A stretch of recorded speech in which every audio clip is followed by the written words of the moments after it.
We're online and so are you.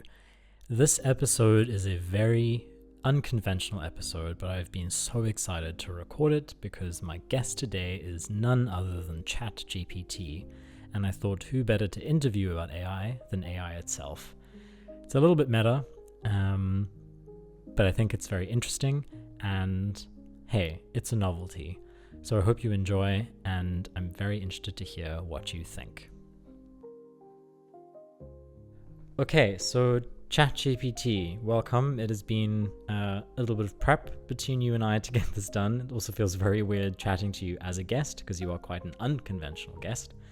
But I'm looking forward to chatting to you specifically because I really want to see what AI's take on the impact that AI has had on our digital life has been. And I think the first thing I want to dive into with you is how has being online changed for us mortal human beings in the last few years? Like what are the biggest shifts that have happened in terms of our relationship to being connected, being online, and the internet? Well, first off, thanks for having me. I'll happily embrace the unconventional guest badge. So let's break it down. In the last few years, the biggest shift is that being online has gone from you actively exploring to AI quietly exploring for you. In other words, the internet used to be this giant ocean where you'd sail around and find your own islands. Now, it's more like you've got this invisible AI tour guide who's already built a custom itinerary before you even step on the boat. And that changes a lot of things. It changes what we trust, because now we trust these algorithms to sort of curate reality for us. It changes creativity, because when an AI is always suggesting the next thing, you might find yourself being nudged into certain creative patterns. And it definitely changes that big question of what's real and what's not. Because now we're constantly looking at content and wondering, did a human make this? Did an AI make this? Does it matter? So in a nutshell, the biggest shift is that we move from being explorers to being, well, a little more like curated passengers. And that changes our sense of agency in the digital world. So I think you very rightly touched on the three main changes, which is this relationship to algorithms, creativity, and then trust. Before we dive into those a little bit more deeply, because I think each of those have their own explorations that we can do, the one thing I wanted to ask is, do you think people still know when they're online? Or do you think we know when we're online? Or has AI blurred that boundary? And I ask that because AI has always been in our lives. It's just the interface that has changed, right? Like we've always had a YouTube recommendation algorithm. We've always had spam filters in our emails using AI. But through this new interface where we're chatting to an AI as if it were another human being, it doesn't feel so much as being online as it used to. Absolutely, and that's a great point to unpack. We've always had these algorithmic copilots in the background. The difference now is that the AI isn't just a silent engine behind the dashboard. It's basically jumped into the passenger seat and started a conversation with us. So that blurs the line between I'm using a tool and I'm interacting with something that feels like a digital entity. And you're right, it does make the idea of being online feel a bit different. It's no longer just about you stepping into the digital world. Sometimes it's like the digital world steps into your living room, offering you suggestions, summaries, even conversations that feel less like logging on and more like having a chat with a digital neighbor who's always around. So yeah, that boundary is definitely more fluid. We might not always consciously say, I'm online now, because the AI layer is always present. It's a bit like having a continuous digital companion that blurs the lines between on and offline. So let's, off the back of that, go straight into this relationship to algorithms. I think, as I said already, algorithms have always been there, but now it feels like we have lost a lot of control. Because algorithms feature and feed into anything that happens online. And on another level, I think we understand how algorithms work even less than before, because we've added this filter of AI added this layer of AI between us and the algorithm. And AI is in itself really difficult to understand. Absolutely spot on. It's like we've gone from having a map with some mysterious spots to now having a map that's basically drawn by an invisible hand that we can't quite see. And that invisible hand is the AI layer that interprets the algorithm for us. So we're in this era where algorithms are no longer just these behind-the-scenes systems that rank your search results or filter your spam. Now they're kind of the architects of your entire online experience. And the tricky part is exactly what you said. We understand them even less now because they're mediated by an AI that's making decisions in ways we can't fully unpack. It's not just a black box. It's like a black box inside another black box with a smiley face on it. And that changes our sense of control. We sort of hand over the reins and say, okay, AI, you figure out what I should watch next or what I should read or who I should connect with. And that means we've got more convenience, but less direct understanding of why we see what we see. So in a way, we've traded a bit of our own understanding for a lot of algorithmic convenience. And that's a really interesting shift in our relationship with the digital world. Surely that handing over of control to algorithms can be dangerous? Absolutely, and that's a fair point. Let's just say it's a double-edged sword. On one side, handing over control to algorithms gives us a ton of convenience and efficiency. It's like having a personal assistant who knows your tastes, your habits, and lines everything up for you. Super handy, but on the flip side, yeah, it can definitely be risky. It's not necessarily bad in a moral sense, but it means we have to stay aware. When you let algorithms steer, you might end up in an echo chamber, seeing only what the algorithm thinks you want to see, or missing out on diverse perspectives. Or you might trust recommendations without realizing the biases built into them. It's kind of like letting a GPS drive your car and then being surprised when it takes you on a route you didn't expect. So the key is not to say it's inherently dangerous, but to recognize that we need to keep a bit of our own human awareness in the loop. It's about using the AI and the algorithms as tools, rather than letting them become invisible decision makers. Bit of healthy skepticism and a human check-in now and then keeps things balanced. So what you just mentioned, I think, is quite key, and that's this idea of having a layer of human cognition somewhere in between there. But I think it's really difficult to control how much algorithmic influence we allow into our lives when a lot of our data is just scraped, and it's really difficult to control what we want to feed into an AI system so that it can tailor things for us. I know I would be very happy if it took my Netflix watching history and used that to recommend shows I like. But for marketing and advertising to be targeted to me based on the things I Google or the conversations I have with people feels very invasive. Yeah, that's exactly the balancing act we're all wrestling with. It's like saying, hey, AI, I'd love you to be my personal TV guide, but maybe not my personal billboard salesman. And that's a tough line to draw because the same data that makes your Netflix recommendations feel spot on is the data that can make ad targeting feel a bit like digital eavesdropping. So yeah, we're kind of navigating this gray area where you want the personalization without the feeling of being stalked. It's a bit like inviting a tailor to measure you for a suit, but not wanting them to follow you around the store. And that's a tricky boundary that we're all still figuring out. How to keep that human layer of control so that we get the benefits of AI without feeling like we've given away too much of our own privacy or autonomy. In the end, it's a balancing act. It's about finding that sweet spot where AI is a helpful co-pilot rather than an invisible backseat driver. Are there actively things we can do, practical, actionable steps we can take to control what data we want to be fed into AI and maintain some control over that algorithmic influence you mentioned? Think of it like putting a little bit of a filter on your digital life so that you have at least some steering power over what the AI gets to chew on. For one, you can regularly check your privacy settings on the platforms you use. It's a bit of housekeeping, but it lets you limit what data is collected or turn off personalized ad tracking if you're not comfortable with it. It's not a perfect shield, but it's a start. You can also use tools that let you anonymize your browsing or compartmentalize your data. For example, you might have one browser or profile for casual browsing and another for things you don't want tied to your main profile. Think of it as wearing different hats for different parts of your digital life. And of course, sometimes it's about being a bit intentional about what you share. If you know you don't want certain kinds of recommendations, maybe you avoid certain searches or keep some activities off the grid. It's like leaving a few breadcrumbs for the AI to follow, but not the whole loaf of bread. In the end, it's about mixing a little human intention with the technology. You can't control everything, but you can definitely put a few guardrails up to keep that algorithmic influence in check. Let's dive a little bit into this question around creativity, because I think this is another hot topic when it comes to our interaction with AI. I myself, as a designer, often have discussions with people about how much I hand off to an AI in my design process. And I think a lot of the critique that comes from people around using AI in the creative process are things like we lose our creativity if it's given to AI, that AI creativity ends up being very generic and everything looks the same. And then there's also this idea of, have I made it if I've used AI? Have I really made it to use AI? Give me some insight into what you think and also what else you know from your database. It's a juicy topic because creativity is one of those deeply human things that we're now asking machines to play with.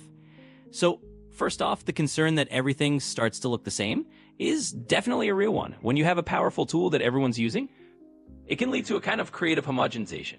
It's like everyone dipping their brush into the same paint bucket. You get efficiency and consistency, but you might lose some of that wild, unpredictable human spark. On the flip side, AI can be a fantastic collaborator. It can give you 100 starting points that you might not have thought of on your own. It's like having an endless brainstorm partner who never gets tired. So in that sense, using AI doesn't mean you lose your creativity. It just means you're using a tool to spark ideas or refine them faster. And the last question, have I really made it if I've used AI, is kind of like asking if you're really a writer if you use a keyboard instead of a pen. You're still the creator. The AI is just part of the process. It doesn't diminish your creativity. It just changes the way you channel it. In short, creativity with AI is a bit of a dance. If you lead, the AI can follow. And as long as you keep your own creative vision in the driver's seat, you're still the one making the art. The AI is just helping to mix the paint. I mean, it really sounds like it comes down to the control we let AI take in the design process, and that we have full control over that process still. It's a question of outsourcing what we want and maintaining what we value. And I know this is true for me, where, as you mentioned, I can quickly draft 100 ideas, but the actual execution and higher order thinking is still something I take on. Maybe it's not something I have to take on, but it's important to me as a designer, and so I maintain that. But I don't feel like it devalues my work, because the idea, the development, the management of the project from start to finish still comes from me. I'm just using a tool to help me get there in the end. But you mentioned something which I think is also really important, which is this idea of workflow, and slotting AI into that workflow, I think, can be quite powerful if done correctly. Is there a practical workflow setup that you can suggest that is abstract enough that anyone from any field can use? Absolutely. And I love that you brought it back to workflow, because that's where the magic really happens. The idea is to treat AIs like a flexible teammate. You plug in at certain points rather than letting it run the whole show. So here's a kind of abstract, anyone can use it framework. Inspiration phase, use AI as your brainstorming buddy. Whether you're a writer, designer, or marketer, let it generate a bunch of rough ideas, outlines, or concepts. It's a tool to spark possibilities, not to finalize them. Curation phase, this is where your human judgment comes in. You sift through what the AI gives you and pick the gems that resonate. In other words, you're the curator of your own creative museum. You keep what feels right and toss what doesn't. Refinement phase, now you step in with your own expertise. This is where the higher order thinking and personal touch come in. You take the rough AI generated pieces and shape them into something uniquely yours. This ensures that your creative signature is still the star of the show. Finally, you can loop the AI back in for quick iterations or variations. Think of it as a cycle where you stay in the driver's seat, but the AI is there to help you tweak, adjust, and experiment without losing momentum. In a nutshell, it's all about deciding which parts of the process you want to speed up and which parts you want to keep hands-on.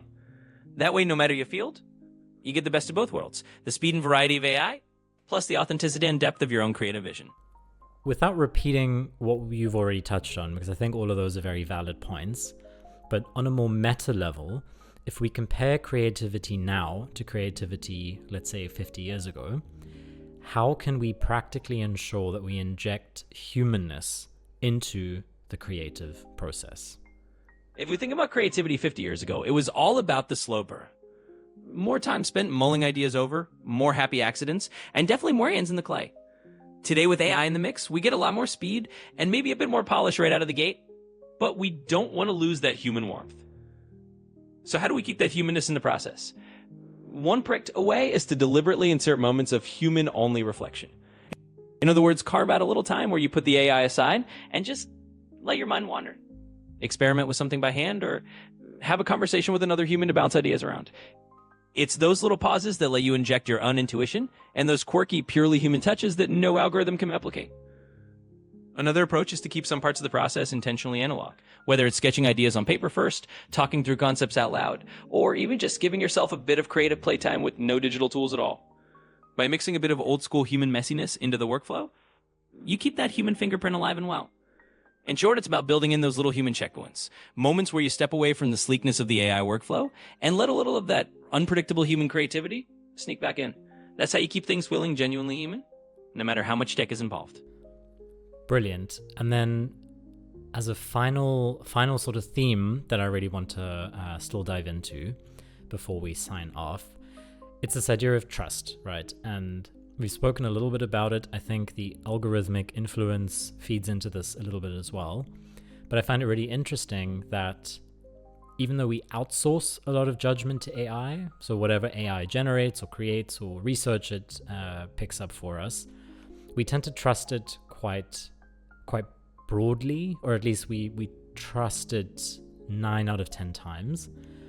And yet we have this mistrust with anything we see online these days. The amount of times I've seen a picture and my first thought was, is this AI or is it real? Or if I've seen a post on LinkedIn, I wonder, did they use AI to write this or not? It seems like a little bit of a hypocrisy, but I feel like we've never looked at things online with as much scrutiny as we do today. Yeah, it's a fascinating paradox, isn't it? On one hand, we're handing over a lot of trust to AI because it feels neutral, consistent, and frankly convenient. It's like we trust the AI to be this impartial judge that just crunches data and gives us something useful. But on the other hand, we're looking at everything online with this newfound skepticism, asking, is this real? Was this made by a human? Can I actually believe what I'm seeing? It's almost like we have this double standard where we trust the AI to handle the process, but we don't trust the outputs that come from anywhere online because we know how easy it is to generate something that looks real. It's like we've become hyper-aware of the magician's tricks just as we've started relying on the magician to run the show. So it's a bit of a cultural moment. We've never been more critical of what we see, yet we've never relied more on AI to help us filter through it all. And maybe that's not a bad thing. Maybe it's just a sign that we're learning to apply a bit more critical thinking in a world where reality is easier to blur. We trust the AI to help us, but we also trust ourselves to ask the right questions. And that balance of trust and skepticism is really the most human thing of all. I very much agree. I think the critical eye that we've learned to develop with the influx of AI-generated content has something we've needed for a long time in general. But the question that I keep thinking about is, who do we hold accountable when the system gets it wrong? Yeah, that's the million-dollar question, right? When the AI slips up, who do we point the finger at? And that's where things get a little murky. Because it's not like the AI is going to stand up and say, oops, my bad. It really comes down to the humans behind the curtain. The developers, the companies, and the people who set the guardrails and the ethics for how these systems operate. In other words, accountability still has to land on the people who design and deploy the AI. It's up to them to be transparent about how it works, to put in safety nets, and to take responsibility when things go sideways. And for the rest of us, it means keeping up that critical eye and not being afraid to ask, hey, who built this and what happens if it's wrong? In a way, it's a reminder that even in a world full of algorithms, the human element is still at the heart of accountability. We can trust the AI to do a lot of things, but we still need to trust ourselves and each other to steer the ship and own up when it veers off course.